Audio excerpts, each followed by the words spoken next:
So for those of you guys commenting on my Nico Harrison video from last year when I said he was a genius for setting this team up perfectly, I'm sorry. It's over.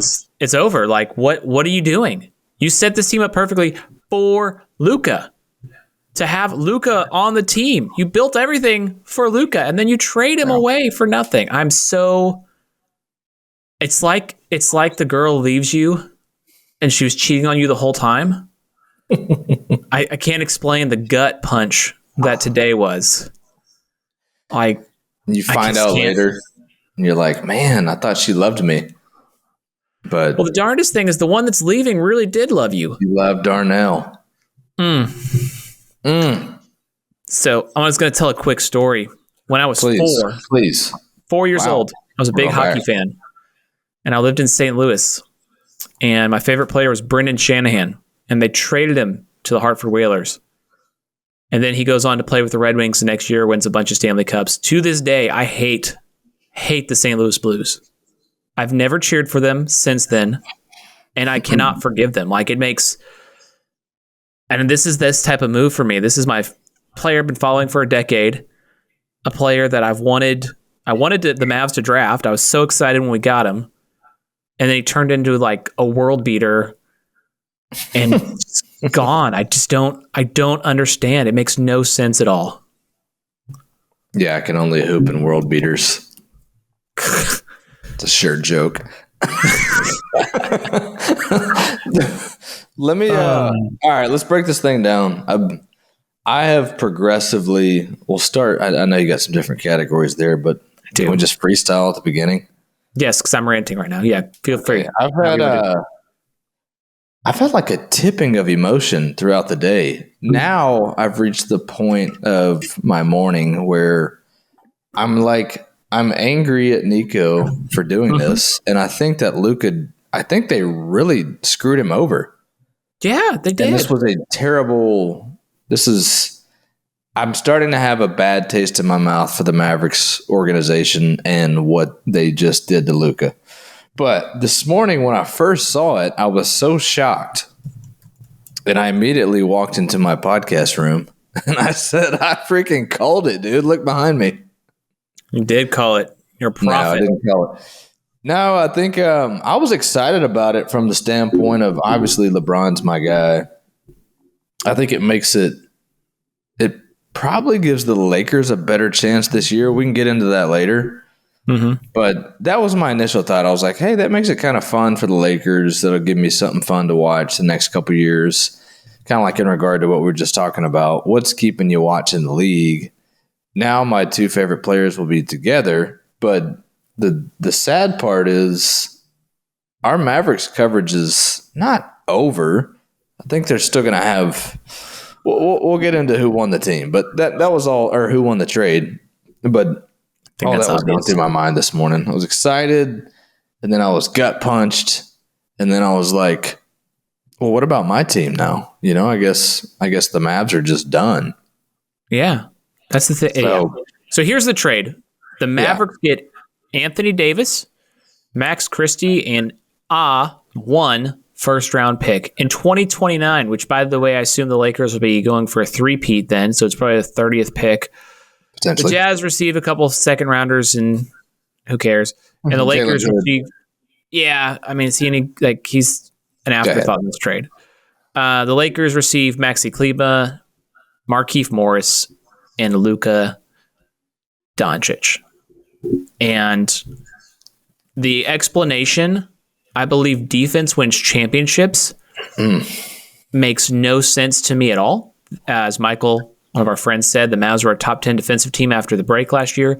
This year, when the squad was together, they were a top 4 team in the whole NBA. We went to the finals last year. Yeah.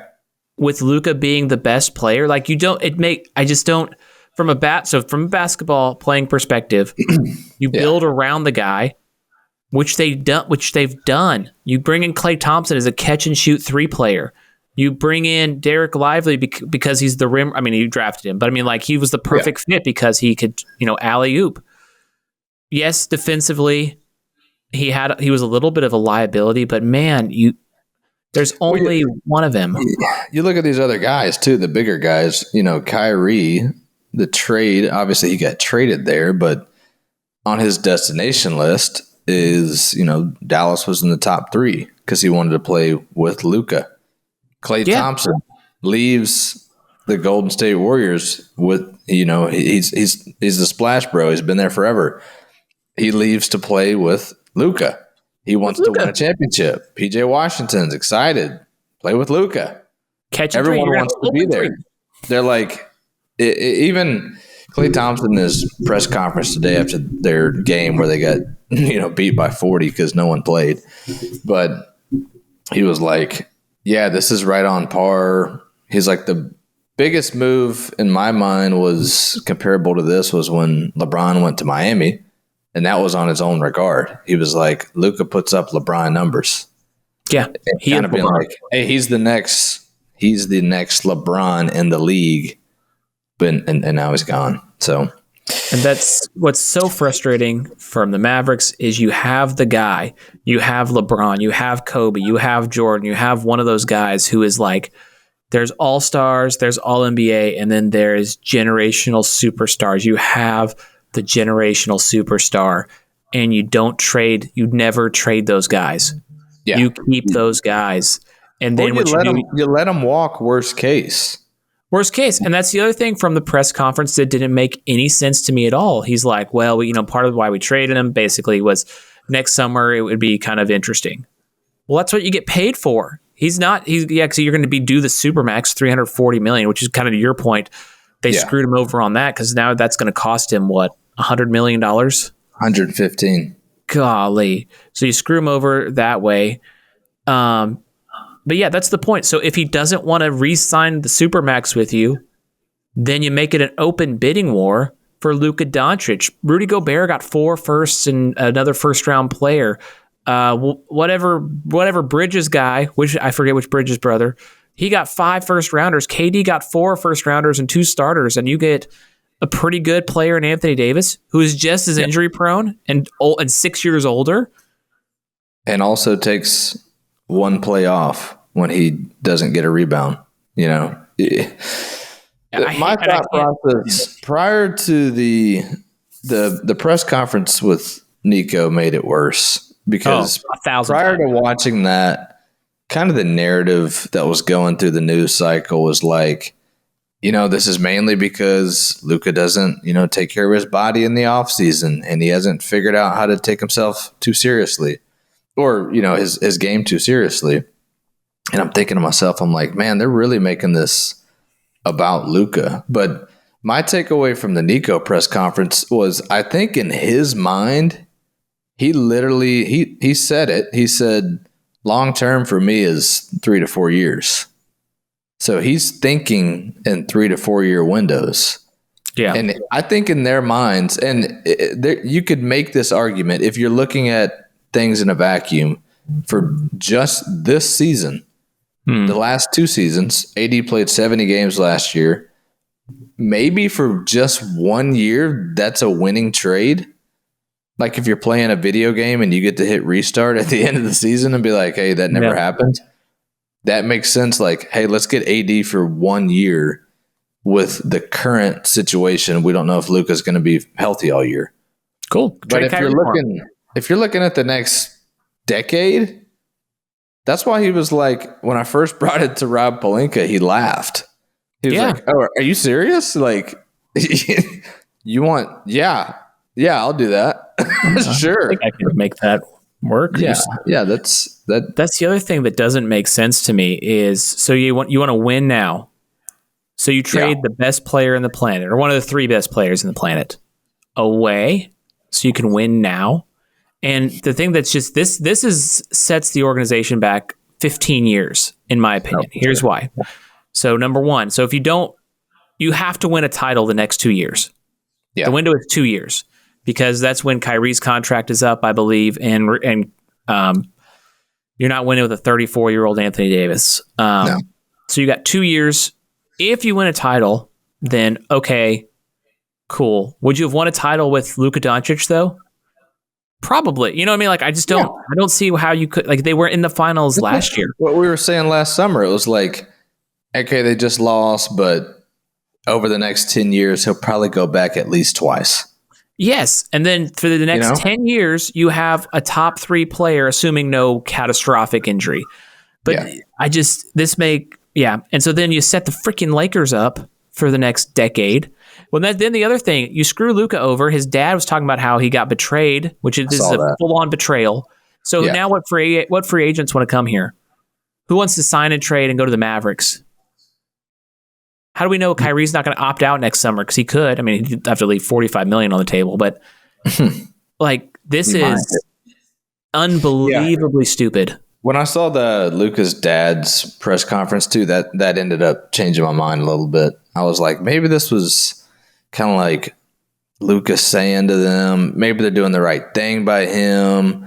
And after seeing that, I was like, no, I don't think they consulted him at all or had like any clue what was going on. They made this deal. No, did you see the screen? There's a couple things. There was a screenshot from Luka where he blocked all the calls from Nico. Was that real or was that a joke? I think that's real. Let me see if I can find it. Saw that. He took it down pretty quick because Luka had also posted it on his story. Yeah. Luka Doncic screenshots where he ignored 1, 2, 3, 4, 5, 6, 7, LeBron 8, on there too. 10 calls. And LeBron called him at 3 a.m. an hour after the trade went. Yeah. It also shows that he has 85% power and only 1 bar of So, he could have been what his reception's at. He could have been in the back of his house or something. But the other thing was his letter. In his letter, he showed to the Dallas, 7 years ago, dear Dallas, 7 years ago, I came as a teenager to pursue my dreams. I thought I'd spend my career here, and I wanted so badly to bring you a championship. And the love and support that for all of you given me is more than I could have ever dreamed of. For a young kid from Slovenia coming to the U.S. for the first time, you made North Texas feel like home. And I'm just like, what are we doing? Because that's the other thing that just kills the fans.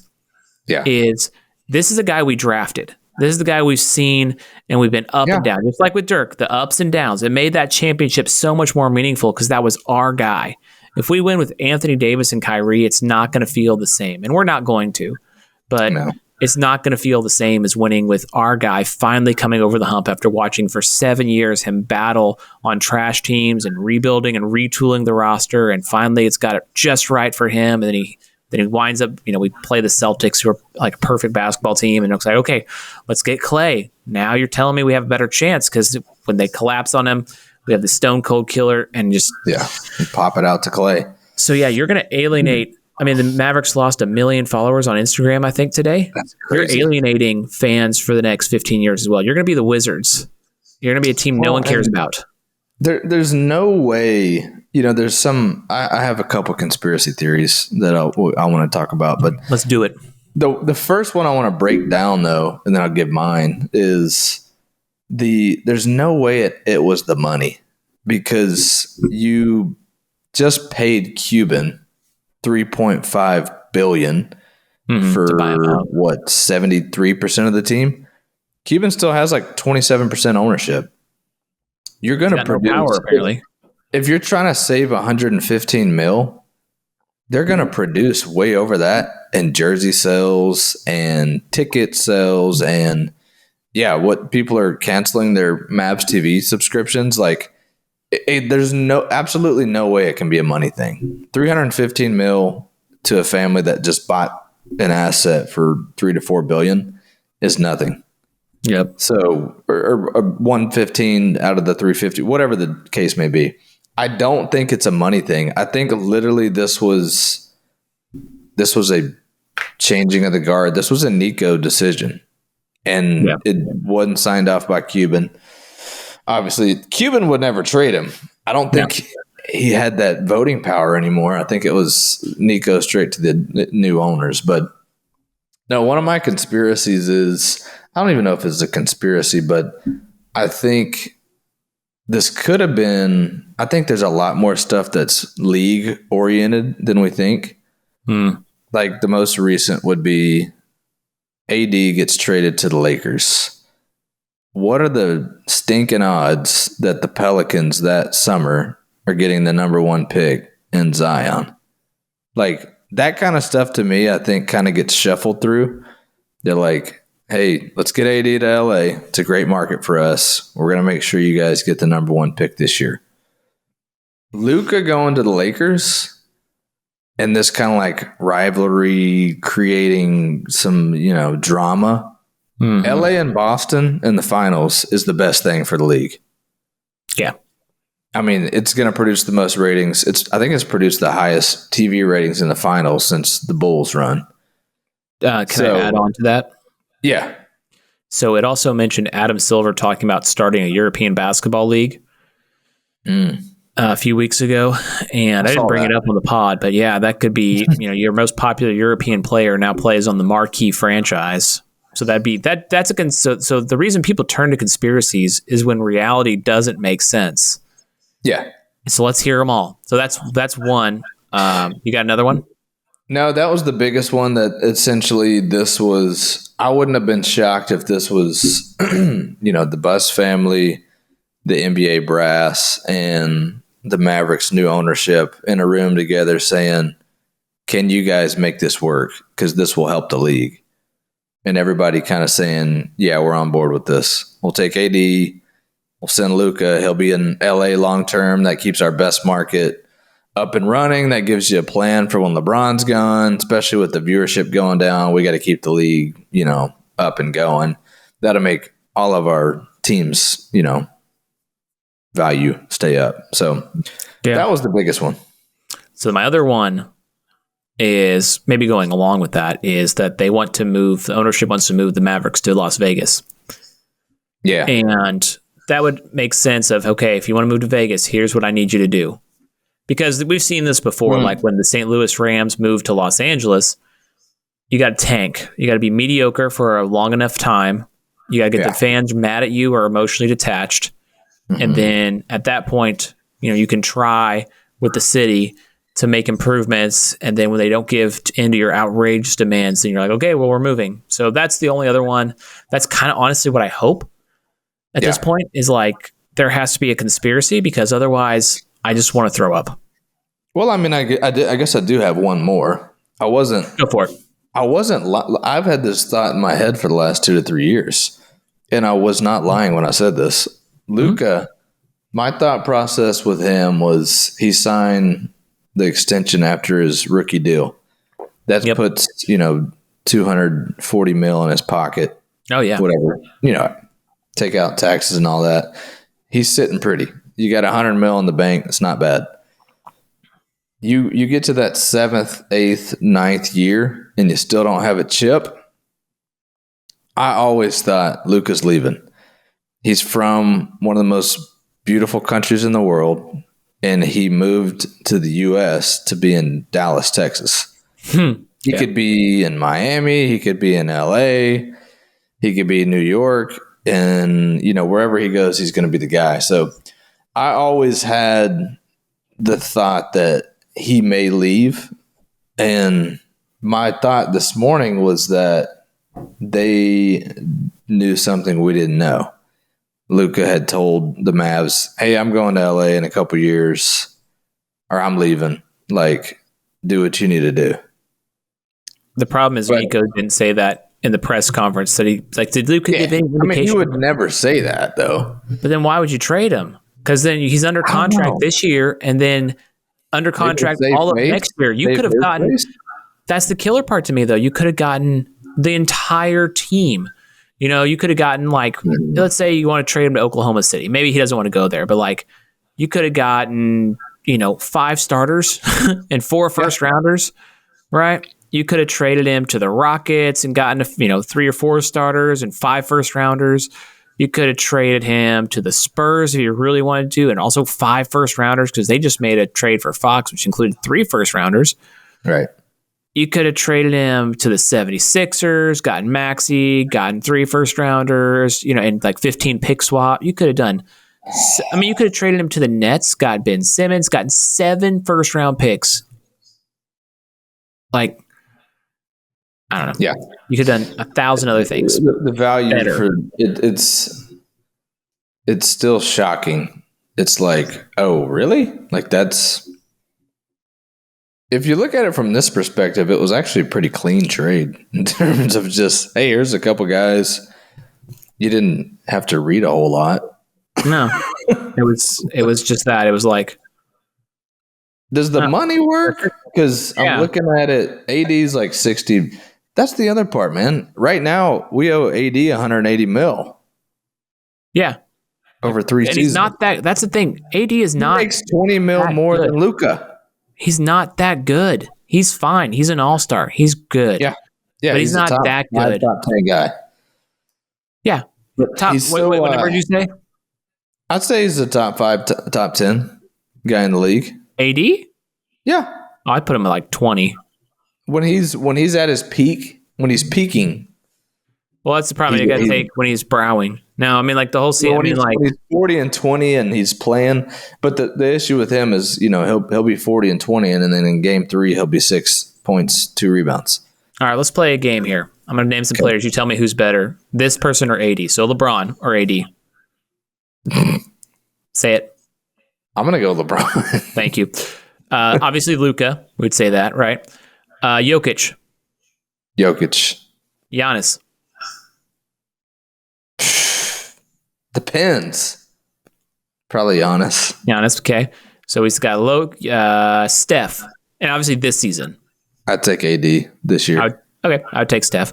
But that's okay. SGA. Obvious one. What SGA? Jason Tatum.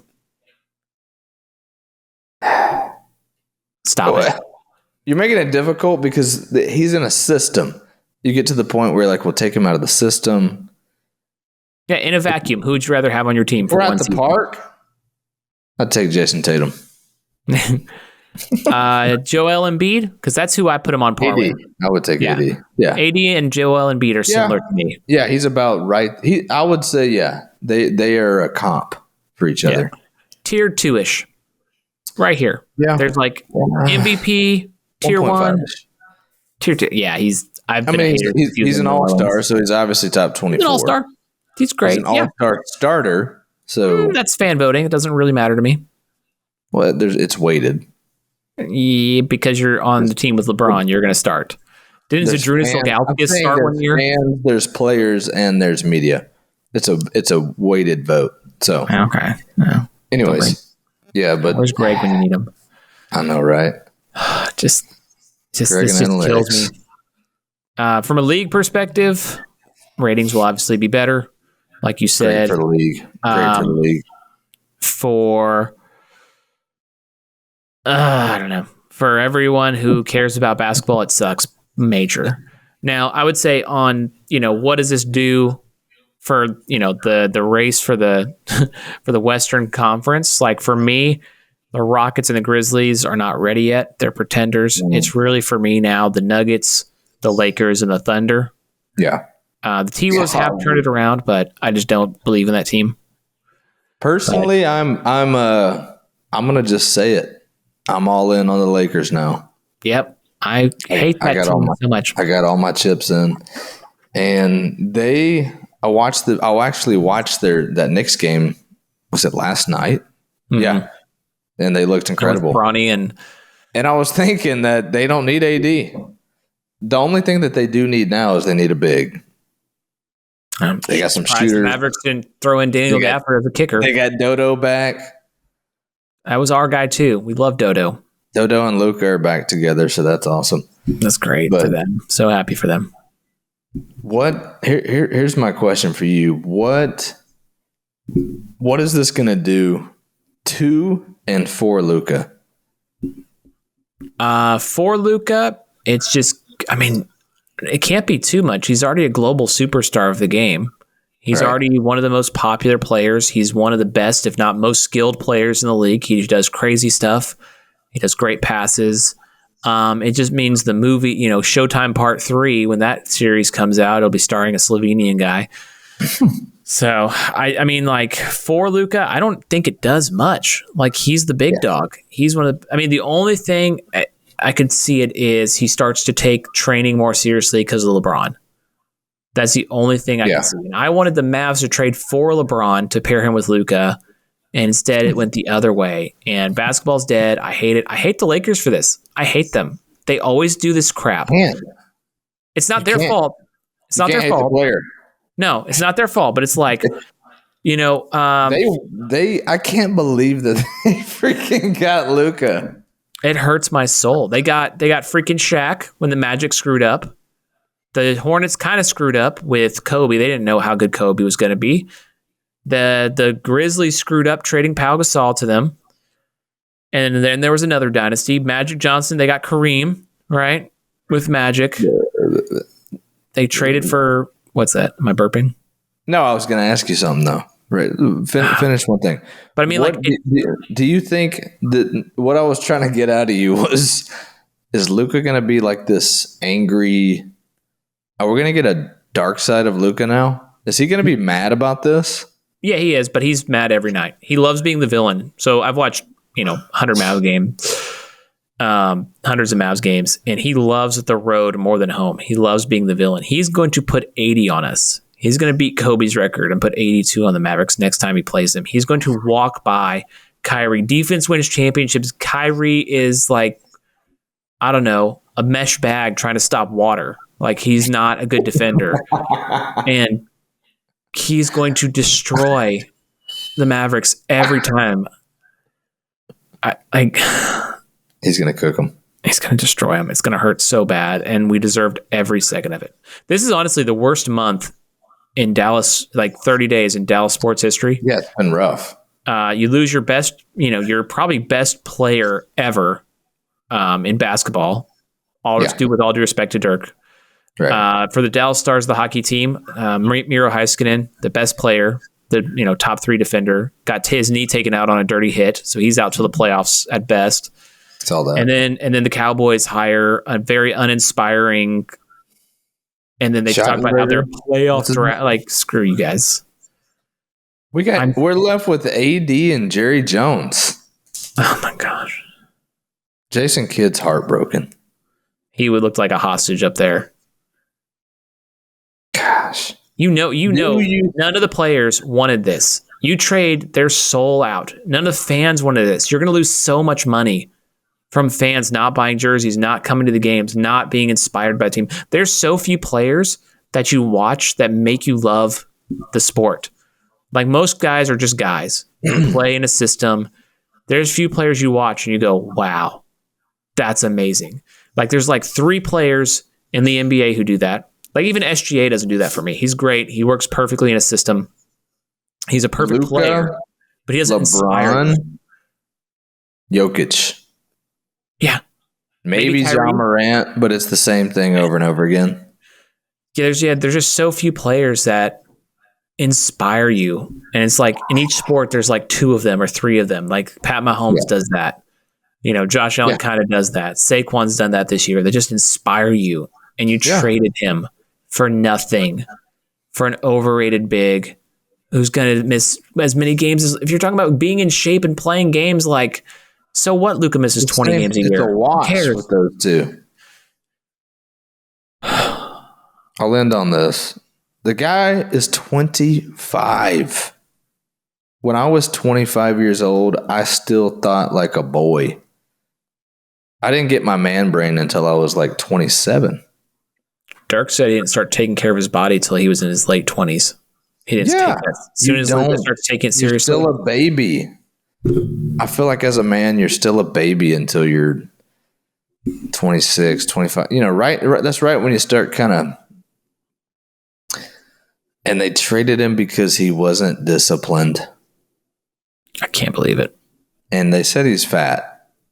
That was Shaq. He looked pretty skinny to me all year. 6'7" hides 260 pretty well. Dress around it real nicely. Let the man eat some donuts. He dominated, and he was the MVP. He's 38-8. Let the man eat some donuts. Seriously, I'm not a role model.